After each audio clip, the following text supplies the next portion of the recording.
أهلا بيكم. النرجسي الخفي هادي، شكله متواضع، بيستخبى ورا الغموض. كتير مننا لما بنسمع كلمة نرجسي أول حاجة بتيجي في خيالنا هي الغرور الواضح، الصوت العالي وحب الظهور، كأنه طاووس نافش ريشه. لكن النرجسي الخفي بيكسر الصورة دي تماما. تلاقيه هادي، حساس جدا، ممكن حتى يكون شكله متواضع، لكن الحقيقة مفيش نرجسية من غير غرور. جواه نفس الغرور المرضي، لكن مستخبي ورا التمثيل والمراوغة واللف والدوران. غرور النرجسي الخفي ليه طعم تاني ولون تاني ولعبة تانية خالص. مفيش نرجسية بدون غرور، حتى ولو كان الغرور مستخبي كويس جدا ورا وش طيب وكلام ناعم. مش زي ما ناس كتير فاهمة أو بتتكلم إن النرجسي الخفي فيه صفات من صفات النرجسية المرضية مش موجودة عنده، زي مثلا إن النرجسي الخفي ما عندوش غرور مرضي. لكن طبعا الكلام ده غير صحيح. النرجسي الخفي عنده نفس الغرور المرضي الموجود عند النرجسي الظاهر ويمكن أكتر، لكن الغرور عنده بنسميه غرور مكبوت. صورة النرجسي الخفي مختلفة شوية عن الصورة النرجسية اللي تعودنا عليها. مش هيعاملك بغرور وغطرسة وتعالي، بالعكس انت هتلاقيه هادي جدا، حساس جدا، أخلاقه راقية، متدين جدا، انطوائي، ما بيحبش اللمة أو الزفة. وممكن كمان تلاقيه متواضع جدا، وده اللي خلاك ما تشكش لحظة واحدة إنك بتتعامل مع نرجسي مريض. تقدر تقول إن النرجسي الخفي حاسس من جواه بالعظمة، وحاسس إنه أحسن من الكل، والغرور المرضي مليه ونفسه يعبر عن غروره بشكل واضح زي النرجسي الظاهر، لكن هو اختار يلف ويدور ويتلون زي الحرباية في كل حياته حتى الغرور.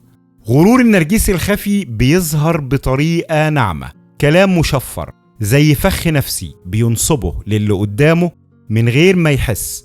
مغرور لكن عامل نفسه مش مغرور. بيكتم غروره جواه وبيطلعه على شكل ابتسامة خفيفة أو نظرة شماتة أو جملة هادية تفكرها تواضع، لكن لما تركز تلاقيه فخ نفسي. النرجسي الخفي مش بيقولك أنا أحسن منك، لكن هيخليك تحس بكده، أو هيخليك أنت اللي تقولها، هيخليك أنت اللي تقولها لنفسك.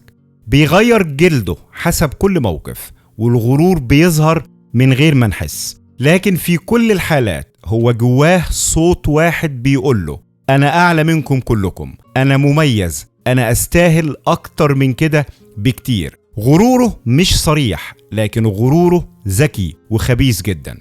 مش هتلاقيه يتباهى باللي عنده، لكن هيحكي لك حكاية وفي وسط الكلام يرمي جملة فيها تلميح إنه أعلى منك بكتير من غير ما يبان ومن غير ما تقدر تمسك عليه حاجة. في السلسلة دي هنتكلم عن غرور النرجسي الخفي، ليه غرور النرجسي الخفي مختلف عن غرور النرجسي الظاهر، وإزاي غروره بيظهر بطرق كلها لف ودوران، وإزاي نستغل غرور النرجسي الخفي ضده.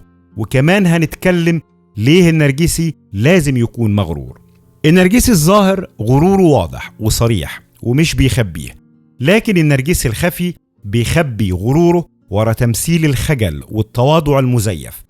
بيمثل التواضع وهو من جواه حاسس إنه راسه مرفوعة على الكل. بيمثل التواضع والخجل، لكن كل حركة محسوبة كويس جدا، كأنه جوه عقله بيقول خدوا بالكم كلكم من وجودي، أنا مش زيكم، أنا أحسن منكم، بس مش لازم أقولها بصوت عالي. وده أخطر بكتير، لأنه مش هيديك فرصة تمسك عليه الغرور، ولا بيخلي الناس تصدق إنه مغرور، لكن جواه هو عايش دايما على إحساس إنه مميز، مختلف، وأفضل من الكل. النقطة الأولى واللي هنتكلم عنها في موضوعنا النهاردة، ليه غرور النرجسي الخفي مختلف عن غرور النرجسي الظاهر. غرور النرجسي الخفي بنسميه غرور مكبوت أو غرور مستخبي، لأنه مش بيظهر بشكل واضح زي النرجسي العلني، وده بيرجع لأسباب كتير هنتكلم عنها في موضوعنا النهاردة. أول سبب البيئة أو النشأة. النرجسي الخفي كبر في بيئة دايما كان كلها ضغط نفسي وتوتر وقلق، نقد مستمر، دايما كان بيتقارن بغيره، بس بيطلع هو خسران في المقارنة دي على طريقة فلان أحسن منك، فلان ناجح عنك، انت ولا حاجة. شاف إهمال، برود، تجاهل لما كان بيحاول يعبر عن نفسه أو يبين إنه ناجح في أي حاجة. دايما كان كل اللي بيشوفه سخرية وإهانة. هيكبر وجواه صورة عن نفسه: أنا عظيم وأعظم منكم كلكم، لكن مش هقدر أقول كده، لازم ألفت الانتباه وأنا مستخبي. شكل غرور النرجسي الخفي غرور مكبوت ملفوف في غلاف متواضع. غرور النرجسي الخفي ليه قصة مختلفة، قصة بدأت من أيام الطفولة. كل مرة حاول يظهر غروره أو حتى يعبر عن نفسه اتضرب أو اتهان أو اتقلل منه، فحط الغرور في خزنة جوه عقله. كل مرة كان بيتقاله: انت شايف نفسك على ايه؟ انت ولا حاجة، انت فاشل. هو جرب يعبر عن غروره لكن معرفش لأنه غبي. لما عبر عن غروره كان بطريقة غبية زيه، فكل اللي شافه ساعتها سخرية وتريقة. وهو طفل كان بيتقاله: اسكت، انت ما تعرفش حاجة، انت ما بتفهمش حاجة. فتعلم يدفن غروره جواه ويطلعه بطريقة تخدعك. اللي حصل ان الطفل جواه مات من كتر الصدمات، لكن الغرور ما ماتش. النرجسي الخفي اتعلم يخبي غروره، مش لانه متواضع، بالعكس لانه اتلسع قبل كده. اتعلم ان الغرور لو خرج على طبيعته بيتشتم، فتحول لنسخة تانية من نفسه، نسخة بتخبي الغرور في صورة الضحية او العاقل او اللي بيفهم الناس من غير ما يتكلم. وده لأنه مش قادر يصدق إن الناس ممكن تشوف قيمته من غير ما يمثل. مش قادر يتحمل فكرة إنه يفشل تاني لو عبر عن نفسه زي زمان. فالنتيجة النرجسي الخفي شايل جواه غرور ضخم جدا لكن مدفون تحت وش هادي. السبب التاني: النرجسي الخفي بيخبي غروره مش لأنه متواضع، لكن لأنه جبان نفسيا ومهزوم من جواه. هو مش متواضع لكن خايف يصرح بغروره فتتريق عليه، خايف يقول أنا جامد وترد عليه وتقول له أنت جامد على إيه، خايف يطلب الإعجاب وأنت تتجاهله، فاختار إنه يلف ويدور والناس تقول عنه بدل ما يقولها عن نفسه. بينصب الفخ ويخليك أنت اللي تقول إنه متواضع جدا رغم كل المميزات ورغم كل اللي عنده. بيستخبى ورا الغموض لأنه ما يقدرش يستحمل فكرة الرفض. النرجسي الظاهر بيقول أنا رقم 1 في المكان وكلكم ورايا، لكن النرجسي الخفي بيسكت لكن عينيه بتقولك، عينيه دايما بتقول أنا أرقى وأعلى منكم كلكم ولازم تفهموا كده لوحدكم. هو جبان نفسيا مش جبان عادي، ده جبان اتلسع من صغره فبنى لنفسه سجن وجواه خبى غروره. شكله هادي لكن من جواه نار بتغلي. جبان ما يقدرش يعبر عن غروره بشكل واضح، جبان ودايما مرعوب من جواه وخايف دايما من رد فعل اللي قدامه. لو اتعامل معاك بغرور بيخاف من رد فعلك، علشان كده هو شاطر في اللف والدوران، فبيظهر غروره بطريقة تانية تخدعك من غير ما تحس وتخليك تصدق انه متواضع. النرجسي الخفي كأنه بيهمس في عقلك بهدوء انت لازم تحس اني مميز واعلى منك من غير ما تكلم. السبب الثالث: بيستناك انت اللي تحس بقيمته وترفعه للسما السبعة من غير ما يطلب. هو مش عايز يقول انا مميز، انا مفيش زيي، هو عايزك انت اللي تحس بيها وتقولها، وده بالنسبة له اجمل واقوى. السبب الرابع: النرجسي الخفي الغرور بالنسبة له فخ. مش هيبين لك غروره بشكل صريح لكن هيزرعه فيك من غير ما تحس. هيخليك تحس انه اعلى منك وانه بالنسبة لك مفيش زيه، وتلاقي نفسك بتجري وراه وبتحاول تكسب وده وتكسب رضاه مع انه في الحقيقة ولا حاجة. السبب الخامس: جواه احساس كبير جدا بالنقص. النرجسي الخفي مش واثق في نفسه اصلا علشان يعلن غروره بصوت عالي. الغرور موجود لكن بيعبر عنه بطريقة كلها لف ودوران ومحتاجة انك تفك الشفرات. لكن الغرور بيظهر في نبرة الكلام، في التلميحات وحاجات كتير. السبب السادس: بيخاف يتفضح. النرجسي الخفي حساس جدا لأي نقد، بيخاف من النقد لأن كل حياته مستخبي ورا صورة وهمية، ورا وش أو قناع بيستخبى وراه. الوش أو القناع مش مجرد تمثيل بالنسبة له، لكن بالنسبة له حاجة بيستخبى وراها علشان يعرف يعيش. النقد بالنسبة له معناه فضيحة نفسية، معناه إنه بقى عريان قدامك لكن عريان نفسيا، معناه إنك عرفت حقيقته، إنه فاضي من جواه ومرعوب نفسيا وضعيف جدا وهش. أي نقد ولو بسيط بيخليه ينهار من جواه. لو الناس اكتشفت إنه مش واثق في نفسه أو مش قوي زي ما هو دايما بيمثل، بالنسبة له ده مش موقف بسيط ويعدي، لكن بالنسبة له الصورة اللي عايش حياته كلها يمثل علشان يوصلها للناس خلاص وقعت. بالنسبة له اللعبة كلها اتكشفت، وصورة الشخص اللي أخلاقه عالية المتدين الحساس خلاص كلها وقعت على الأرض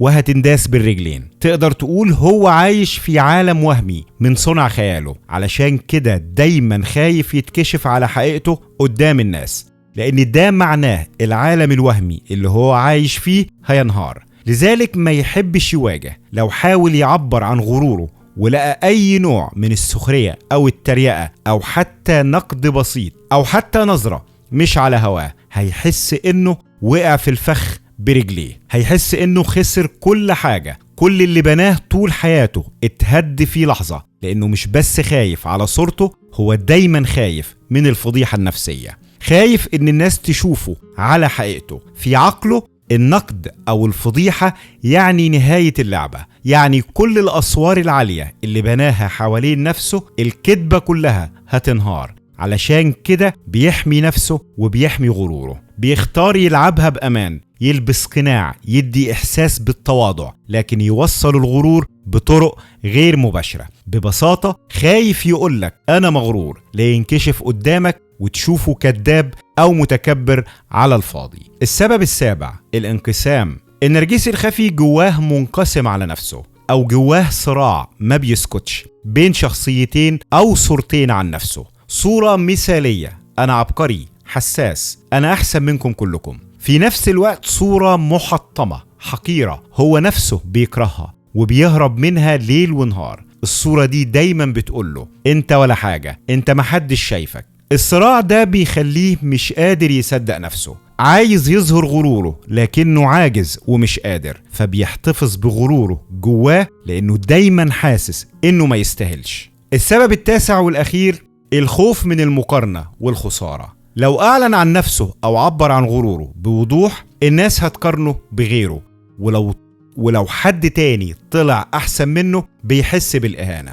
هو ما يقدرش يتحمل فكرة إنه يطلع أقل من شخص تاني أو يكون في موقف في حد تاني أفضل منه. الخلاصة إن النرجسي الخفي هو النسخة الخفية أو المستخبية أو الصامتة من النرجسية، نسخة شغلها دايما من وراء الكواليس، مغرور وعنده نفس الغرور المرضي، لكن غروره ما بيظهرش بشكل مباشر زي النرجسي العلني.